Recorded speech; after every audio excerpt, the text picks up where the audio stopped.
炎天下の車内を冷やすことは難しいと思います。皆さんこんにちは、ランダムです。夏の車中泊にね、あると便利なのがポータブルエアコンで、今年に入ってね、すごく能力の高いエアコンが2種類発売されたんで、どちらか購入したいなというふうに考えられている方も多いんじゃないかと思うんですけども、2台を比べてみてね、どちらがいいのかっていう比較動画っていうのがね、ありませんでしたので、今回はこちらの2台を比較して、どちらがね、車中泊やキャンプに使えれるエアコンなのかっていうのをね、しっかり見ながらね、レビューの方させてもらいたいなというふうに思います。はい。で、ちなみにエコフローウェーブ2の方はメーカーさんから提供を受けたもので、イーノーさんの PA600 の方に関しましては、こちらはね、僕は自腹で購入したものではあるんですけども、とりあえずね、今回の比較実験に関しましてはもう案件外ではあるし、自腹購入でありますんで、各メーカーさんにね、忖度せずに、実際にいろんな数値を見ながらね、客観的事実だけで優劣の方を決めてみたいというふうに思います。はい。ということでね、早速2台を比較していこうと思うんですけども、こちらがエコフロー社のウェーブ2で、こちらがイーノー社の PA600 ですね。まずはね、サイズや寸法なんですけども、大きさはね、数値で言うよりも並べてみた方が早いと思うんで、並べてみますと、寸法に関しましては PA600 が長さ 47.5 センチ×幅 29.5 センチ×高さが 40.5 センチで、ウェーブ2の方は長さ 51.8 センチ×幅 29.7 センチ×高さが 33.6 センチなので、ウェーブ2の方が背は低いけども長いという風なサイズ表記にはなってるんですけども、実際に使用する際にはイーノーもエコフローも後ろにこんな感じのダクトカバーみたいなのをね、つけないと排熱ができないんですけども、実際にね、並べてみるとこんな感じで、お尻の位置自体はね、本当にそう変わらないんで、全体的な寸法でいくとエコフローウェーブ2の方が体積はすごく小さいです。はい。で、重さに関してはウェーブ2が高小 14.5 キロで、実測値が 14.9 キロで、 PA600 の方が高小値 13.8 キロで、実測値は 13.7 キロで、 PA600 の方が軽いのは軽いんですけども、実はウェーブ2はね、エアコンを動かすのにくっついてるケーブル1本だけで大丈夫なんですけども、 PA600 の方はね、このでかい AC アダプターが必要になってくるんですよね。で、どうやらね、このアダプターなしでの重量で書かれてるようなんで、実際にね、こちらを合わせた状態で計測してみると、するとね、17.5 キロになっていますんで、実際はね、イーノーの PA600 の方がウェーブ2よりも3キロ近く重たいという格好ですね。はい。これはね、ちょっとズルじゃないかなと思うような重量の計算の仕方ですね。はい。で、ついでにね、付属品の話をしておきますと、ウェーブ2の方がフロント側のダクトカバーで、排熱用のダクトカバーに吸気用の背面のダクトカバーですね。それからダクトパイプが2本で、あとドレイン用のホースが1本ですね。これで全てです。で、PA600 に関してはこんな感じで、前側につけるダクトカバー、こうですね、と後ろ側につけるカバー、それから排気用のダクトと吸気用のダクト、それに先ほどの AC アダプターに、こっちはね、リモコンがついてます。ちなみにね、ウェーブ2の方はスマホがリモコンになります。だから内容物はほぼ一緒ですけども、 PA600 の方が AC アダプターとリモコンが余計についてますね。はい。で、あとね、両方ともフロント側につけてね、テント等にこう空気を取り入れるダクトっていうのはね、特についてあるんですけども、これはね、本体側の排熱ダクトを流用してね、使うなってみたいです。はい。で、続いてはちょっとね、簡単に2つの能力を比較してみようと思うんですけども、冷却能力に関しましては、ウェーブ2が 1.5kW の 5100BTU っていう冷却能力を持ってて、 PA600 の方が 1758kW の 6000BTU というね、冷却能力を持ってます。ですんで、PA600 の方がウェーブ2に比べて約 1.2 倍冷えるという格好ですね。はい。で、機能に関してはウェーブ2が冷房と暖房機能があるんで、夏も冬も使えるよという格好なものに対して、PA600 は冷房と除湿機能がついてるんで、梅雨の時期から夏にかけて使えるというエアコンになっているところです。で、風の強さはウェーブ2が3段階で PA600 が7段階とのことなんで、より細かくね、風の設定ができるようになってて、ドレーンやノンドレーンに関してはウェーブ2はノンドレーン機能があるんで、湿度 70% 以下の場合だったら排水を行わなくても運転することが可能なんですけども、 PA600 の方はノンブレーン機能がないんで、絶対にねこの排水を行った状態じゃないとエアコン使うことができないっていう風になってます。はい。でアプリの連携に関しては Wave2 はスマホに入れたアプリで操作することができるんですけども、 PA600 の方はアプリによる連携はないんですけども、先ほども言ったようにリモコンによる操作が可能なんで、能力としてはどっちも一緒ですね。ちなみにこのリモコンは本体に、収納することも可能なんで、必要ない時にはねしまっておけるんで、このね収納機能は便利じゃないかなというふうに思います。はい。であとね、消費電力に関しては両方ともね 550W とのことなんで、数値的に言ったらいいの方が冷却能力は高いのに消費電力は変わらない製品ということになってます。でちなみにエクストラ機能として Wave2 も PA600 も専用のバッテリーをつなげることで長時間の駆動が可能で、 Wave2 は 1000Wh の電池で PA600 に関しては 2000Wh の電池があって、両方ともね DC で直につなぐことで長時間のエアコンを動かすことができるんですけども、今回僕はね PA600 のエクストラバッテリーまではね買わなかったんで、その実験のみできないんですけども、とりあえず両方ともね DC でつなげれる電力消費量の少ないバッテリーがある、しかも PA600 の方は倍あるっていうことをね頭に置いておいてください。はい。よし。ということでね、お次は消費電力の実験と、あと音の実験をしてみましょう。で実験前にまずはね音だけ調べておきましょう。エアコンを動かしてない時の音です。 36.6 でいいですね。はい。ということでね、まずは Wave2 からいきます。はい。待機電力 3W ですね。で運転します。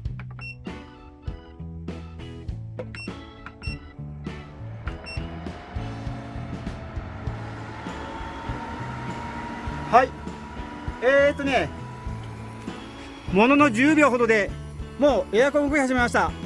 冷たい風が出てきてます。はい。いっぺんにね音がうるさくなったんですけども、音が静かになりました。でこの時のね、音の大きさを1メートルの距離でね計測してみようと思うんですけども、 49.6 ですね。はい。で今度はね通常運転で風量最大します。はい。約51デシベルですね。 OK です。はい。今ね10分ぐらい回しました。でエアコンもね徐々に消費電力が上がってくるんですけども、なかなかね550W まで上がってくれないんで、消費電力の実験は後にして音とね起動停止の実験だけにします。で続いては一遍オフにする状態から再起動するまでの時間ですね。こちらもねやってみましょう。一遍切ります。はい。切れました。ここからねすぐに電源入れます。いきます。せーの。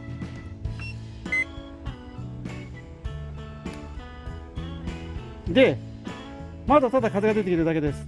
こちらのねワット数が上がればエアコンオンになったということが分かります。裏でねカタカタ言い出しました。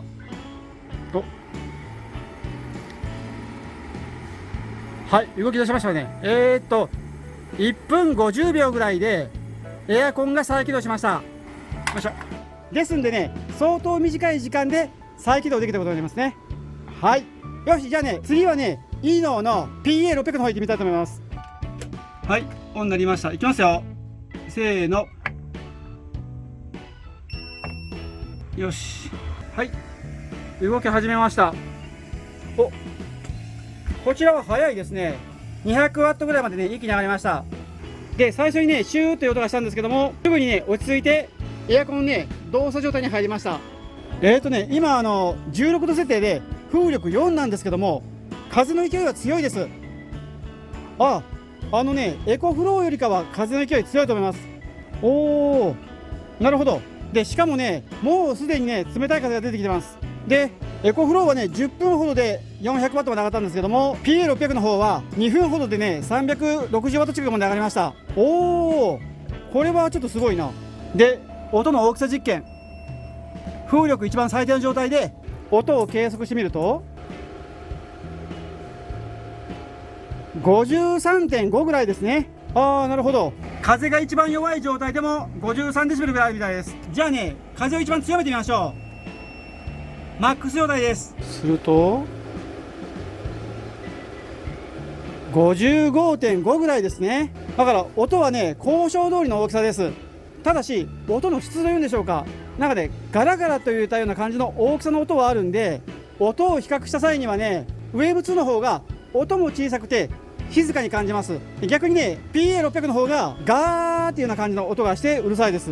でもね出てきてる風はウェーブ2よりもね勢いはあって、涼しく感じます。これをね後で実験します。はい、10分ほどが経過しました。そしたらね 550W とかの消費電力だったはずが 590W ぐらいまで上がってました。ですんでね、交渉値よりも電力消費量はね高そうですね。はい、よし、じゃあね一遍停止して再起動速度を計測してみたいと思います。はい、停止でいきますよ。せーの、よし、はい、この状態でスタートですね。お、早いぞ。あれ、もう OK ですね。44秒とか出てますけども、これはもう起動後すぐにね動かした場合に再起動がちょっと早かったみたいですね。あ、冷たい空気も出てきてます。だからね一旦落としてからの再起動は45秒だったんで、ウェーブ2よりもちょっと早かったですね。これはね驚きです。 P600 の圧勝ですね。相当早かったです。 OK、 よし、ということでここまでいろんな実験をしてきて、いろんなね良し悪しが今見えてきたところではあるんですけども、やっぱりねエアコンを試すんだったら車内が冷えるのかどうかっていう部分が一番気になるところだと思うんですよね。でもうね本当にはっきり言いますと、この2つのエアコンは両方とも炎天下の真夏の車内を冷やすのは結構ギリギリな状態で、広いボディの名前の軽であればギリギリ中にいても暑くはないんですけども、ハイエースとかキャンピングカーのクラスになってきたらこの両方とも炎天下の車内を冷やすことは難しいと思います。しかも周りの湿度によっても全然環境が違うんで、もう測定結果を出すのが相当難しいんですけども、個人的には車載エアコンっていうのは夏の日中だったら日陰に車を止める、もしくは夜日が暮れてから車内にこもって使うっていうことをね前提として使う方がいいと僕は思ってるんで、とりあえずね車を日陰な状態ですね。この場所で言ったらシャッターをちょっと閉めて日が当たらない状態にして、その状態でね車内にこもって1時間でどれぐらい冷えるのかっていうのをちょっと実験してみたいなというふうに思います。でちなみに現在の時刻は4時24分で、ここの場所の気温は 41.7 度で湿度が 37% なんで湿度は相当低い状態なんですけども、とりあえずどれぐらい冷えるのかっていうのをちょっとね1時間実験してみたいというふうに思います。はい、ということで、セット完了です。まずはねウェーブ2からいきます。こんな感じにねセットしました。でこちらにはね排水が出た際に溜まるようにどれもねセットしました。でゼロリレセットかけてこの状態でいきましょう。よし、じゃあ行きましょう。はい、一番冷える状態でね、運転開始しました。これでね60分間後にどうなってるのかっていうのをちょっと見てみたいというふうに思います。はい、ということでね温度計をね置いていきましょう。まずここですね、エアコンの上あたり41度で、床 40.7 度で、高い位置 40.8 度、この状態でね監視していきたいと思います。はい、5分経過です。消費電力 400W ぐらいですね。で一番冷たい状況にしてるんですけども、車内の気温はねまだそこまで下がってません。吹き出し口の温度もそこそこです。でもね車内の気温は 0.5 度ほど下がってますね。しばらくね様子を見たいと思います。はい、15分がね経過しました。そしたらね消費電力 390W のままですね。 500W 超えるかなと思ったんですけども超えませんでした。そういったもんなんかな。よいしょ。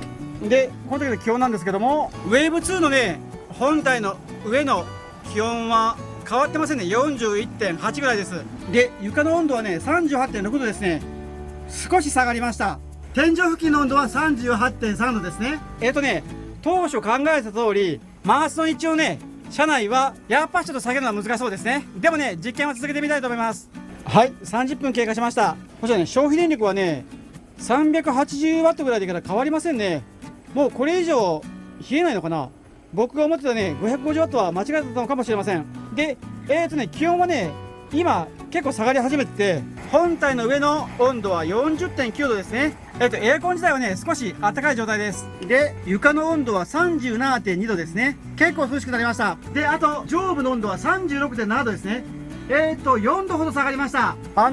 だいぶね、車内はまだまだ暑いんですけども、結構ね、今、快適な温度になりつつあります。はい。で、このままね、まだね、様子を見ようと思うんですけども、とりあえずね、車内にこもった状態での、この時の音をね、計測しましょう。約50デシベルですね。特にガラガラいったような音もせずに、結構快適に過ごせれてます。はい。よし。ということでね、あともう30分様子を見たいと思います。はい、45分ね、経過しました。消費電力はね、変わらずですね。で、この時のエアコン側の温度は 40.3 度ですね。床の温度は 36.3 度。あ、結構下がりましたね。で、天井側の温度は 35.9 度です。こちら5度ほど下がってますね。OK。ということでね、あと15分ほど、様子を見てみたいと思います。はい、1時間ね、経過しました。そしたらね、結局ね、消費電力 400W 超えずに、1時間の電力消費量はね、410Whぐらいでした。なるほど。で、エアコンのね、上側の温度は 39.3 度。で、床の温度は 35.7 度なんで、開始時より5度減ったのかな。で、天井側の温度は 35.2 度なんで、5.5 度減りました。かなり減りました。まあ、風がね、今回上側に向いて吹いてたんで、上の方がね、低く出たみたいですね。はい。で、結局、やっぱしね、40度近い車内を冷やすのは相当難しいということが分かったんですけども、PA600、こちらの方もね、実験しておきたいんで、ちょっとね、エアコンの方、セットし直してみたいと思います。よし。ということでね、セット完了しました。今回はね、PA600 ですね。ダクト類もね、完璧です。で、排水の方もね、セットしました。で、この状態でちょっと実験しようと思うんですけども、先ほどよりもね、時間が経過して気温も下がってきたんで、だいぶ有利な状況ではあるんですけども、36度を超えてるんでね、このままちょっと実験の方、続けてみたいと思います。はい。よし。じゃあね、行ってみましょ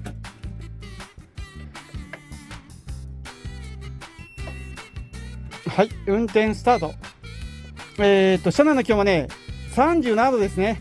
一応ね、一番気温が高いものをね、エアコンの上に置いておきます。よいしょ。で、一つは床。で、もう一つは高い位置ですね。OK。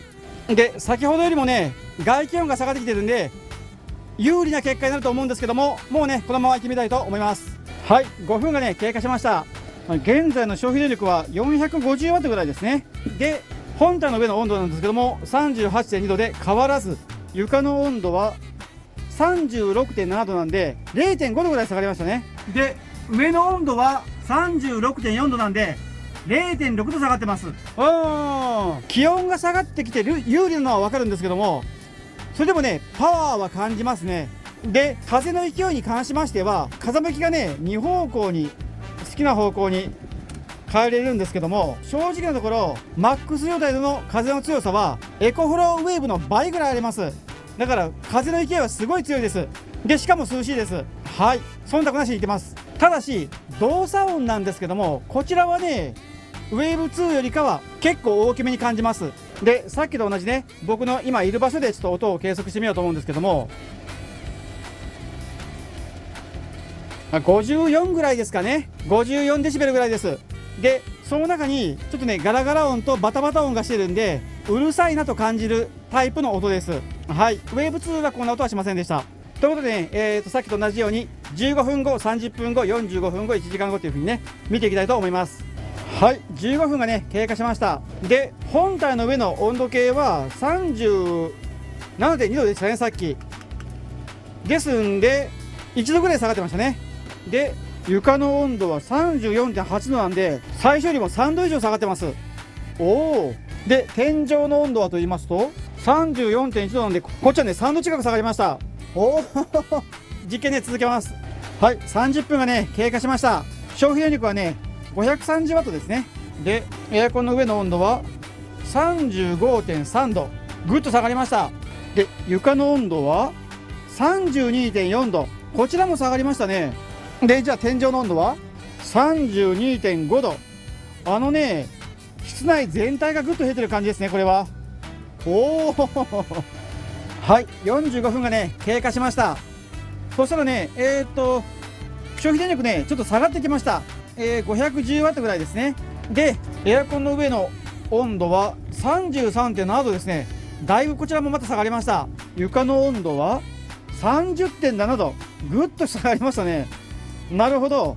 で、上の温度は 31.4 度ですね。なるほど。はい、1時間ね経過しました。でこの時のね最終的な消費電力が505ワットですね。結構下がりました。で使用者電力が510ワットアワーですね。了解。でエアコンの上の温度計が 32.6 度ですね。で床の温度が 29.5 度で天井の温度が 29.3 度ですね。途中から空気をね上側に向けたんで天井付近の温度もねぐっと下がりました。ですんでね、結果的には7、8度ぐらいね車内の気温を下げることができたっていう格好になってますね。ちなみにね中にいたら結構涼しくてすごい快適でした。はいでね、ちょっとこの動画は撮り直しの動画になるんですけども、実験後にねもう一遍 PA600 を1時間回しました。というのがこの AC アダプターなんですけども、動作させたらめちゃくちゃ熱を持つんですよね。でそれがね温度を測ると今ね53度となってますね。だからね触ったらもうめちゃくちゃ熱い状況です。でちなみにねこの温度はここの消費電力とちょっと比例するみたいで、前回はこちらが550ワットぐらいあったんですけども、その時にね測定したらこの AC アダプターの温度が59度ぐらいありました。だからねもう触れないぐらいの暑さですね。ですので PA600 に関しましてはよく冷えるけども AC アダプターがめちゃくちゃ熱を持つみたいです。ちょっとこの点はね良くない点ですね。でやっぱしねちょっとこの強風にしてたんでガラガラ音はねちょっとうるさかったかなというふうに思いました。でちなみに風を一番下げたら風のねバタバタするような音はなくなったんですけども、あれ何これなんでここから水が出始めた。なんでこっちじゃなくてちょっと危ないちょっとよくわからないんですけども、風力を下げたらねここから水が漏れ始めました。なんだこのパイプはねきちんと本体につながってるんですけども、本体からじゃなくて前から水が出始めました。どういうことなんでしょうか。ちょっとこの辺が謎ですね。ですんでねよく冷えたんですけども音が大きくて謎の水漏れがあって AC アダプターがねかなり熱くなるっていうことがね分かりました。はいじゃあねエアコン止めましょう。はいということでねウェーブ2と PA600 の動作実験したんですけども、結果的にね今の実験ではウェーブ2はね40度ぐらいの気温の中で運転してて、それはねもう家レベルのエアコンじゃないと冷えない温度ではあるんですよね。でこのままね終わったらウェーブ2は冷えないエアコンみたいな感じでね見られてしまうと思いますんで、今夜ね9時ぐらいから30度ぐらいまで下がって、25度超えのね熱帯夜の夜っていう風に今夜はなっておりますんで、最後にね9時ぐらいからウェーブ2を動かしてみてしっかりね車内が冷えるのかどうかっていう実験の方をねやってみたいという風に思います。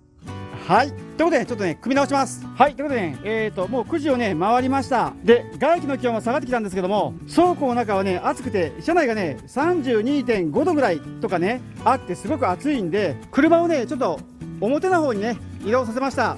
外の方は今 30.3 度ぐらいで僕もね考えてた30度まで下がってきてるんで、ちょっとね車はね外に出した状態で外気を取り込みながらエアコンの方をね回させてもらいたいなというふうに思います。はいということで中にこもりましょう。ということで、ね、早速実験を開始しようと思うんですけども、ボルト数がねちゃんと出てるのがちょっと気になるんでボルトチェッカーも仕掛けます。この状態でね、実験開始しましょう。いきます。せーの。はい今回も全開状態でのね実験にしたいと思います。ボルト数はちゃんと出てますね。はい問題ないです。ボルト数が下がったことによる消費電力効果じゃないみたいです。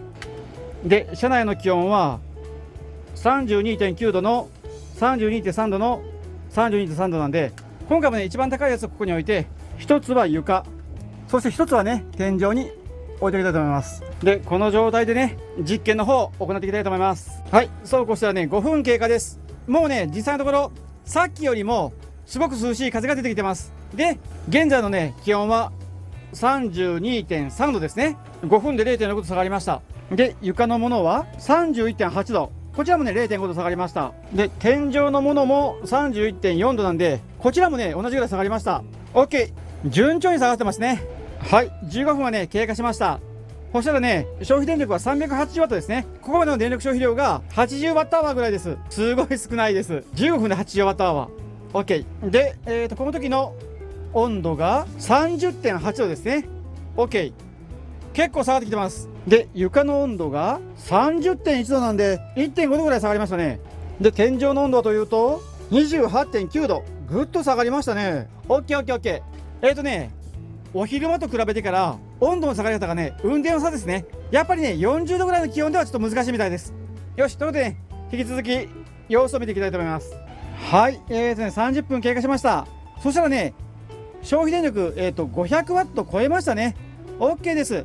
400ワットまで止まるのかなと思ったらね、暑すぎてね能力が発揮できてなかったみたいです。で車内の気温が30度を下回ったら500ワットを超えるようになったんで、多分ね気温40度ぐらいの時には暑すぎて能力が発揮できてなかったみたいです。でじゃあこの上側の温度はというと 28.6 度、だいぶ下がりましたね。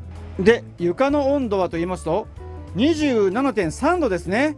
OK で、じゃあ最後に天井はと言いますと、25.8 度です。おほほほ、開始時よりもね 6.5 度ももう気温が下がりました。で車内はねすごい、涼しくて気持ちがいいです。はいはい、45分で経過しました。消費電力はね520ワットですね。でこの時のね、車内の気温なんですけども 27.4 度ですね。でお次は床の温度は 25.8 度ですね。で気になる天井の温度は 24.2 度ですね。もうね相当涼しい温度です。はい、1時間経過しました。で最終的にね消費電力は480ワットアワーでした。だから2000ワット級の電源であれば全力運転で4時間持つという計算ですね。はい。でちなみに、ボルト数は93ボルトでしたけども、冷却能力には問題なさそうでした。はい。で本体の上の温度計は最終的には26度だったんで 6.9 度下がりましたね。で床の上のはというと 24.2 度なんで 8.1 度下がりました。で頭上のはと言いますと 22.7 度なんで 9.6 度下がりました。すごい下がったな。ですんでウェーブ2は車内の気温が32度、外気温が30度の時には1時間でね車内を10度ぐらいね温度を下げるなという格好ですね。想像以上によく冷えました。というか風が当たってるところはねもう寒いです。ですんでねウェーブ2は外気温40度ぐらいの時にはちょっとね効果が相当薄いんですけども、外気温30度の時にはね車内をね10度ぐらい下げることができるってことが分かったんで、とりあえずねここで実験の方終わりたいというふうに思います。はい、ということで今回は e ノーの PA600 とエコフローのウェーブ2をね比較してみる動画だったんですけども、いかがだったでしょうか。実際にね2台比べてみての客観的な事実だけ言いますと、e ノーの PA600 は風の威力も強くて外気温も車内の気温もね35度ぐらいの状態でもガンガンに、冷やすことができたんで、これはね冷却能力がすごく高いなというふうに思いました。ただし動作音は常にガラガラいうような音がしてて、風の威力を弱めた瞬間に冷却水がダダ漏れして AC アダプターが60近くまで加熱したんで、これはね車内で使うにはちょっと難しくて、アウトドアで使った際も多分ねこの音がうるさいっていう風なね苦情が来そうなものではありましたんで、ちょっと使うシーンが難しいんじゃないかなという風に思いました。はい。でじゃあウェーブ2はと言いますと、こちらはねとりあえず外気温40度の状態では本来の能力をね発揮できないみたいで、さらにね35度ぐらいでもねちょっと難しかったんじゃないかなというふうに思うんですけども、外気温が30度を下回った状態だと急にね、能力を発揮してガンガンにね車内を冷やすことができたんで、ウェーブ2に関しては車内で使ってもキャンプ場で使ってもうるさくないエアコンだけども炎天下には弱いのかなというふうに思いました。はい。ですんでね、忖度なしに正直にお話ししますと、車載したりキャンプ場で使うんであれば間違いなくエコフローのウェーブ2の方がいいかなというふうに思いました。でじゃあいいのはどこで使い道があるのと言われましたら、どうだろう。正直なところ水漏れがなかったらオフィス内等でも使えるとは思うんですけども、 PA600 に関しては音もうるさいし水漏れもあるし AC アダプターもガンガンに熱くなっちゃうんで、よく冷えるけどもこれはちょっと使い道が難しいんじゃないかなというふうに思いました。でちなみにね夏の車中泊を快適に過ごそうと思った場合にはどちらのエアコンでも冷却能力的にはね問題がないとは思うんですけれども、両方ともね10万円ぐらいするエアコンではあるんですけども、僕がよく使ってるウィンドウエアコンは4万円ぐらいで購入可能で、ちょっとの加工でねこの窓の部分にね僕取り付けて運転したことがあったんですけども、あれで十分冷えることは冷えますんで、予算をね下げたいなと思われてる方はウィンドウエアコンといってもねありじゃないかと思いますんで、皆さんもね、よかったらね、過去の動画リンク貼っておきますんで、そちらの方もね、参考にされてみてから、夏の車中泊の方ね、快適に過ごされるように工夫されてみてください。はい、こんな感じですかね。で、ちなみにね、最後にね、ウェーブ2の方でも水が出ましたんで、その動画をね、最後にくっつけておきますんで、皆さん方はそちらも見てやってください。ということで、今回この辺で、ご視聴ありがとうございました。こいつもなんか垂れてきよるぞ。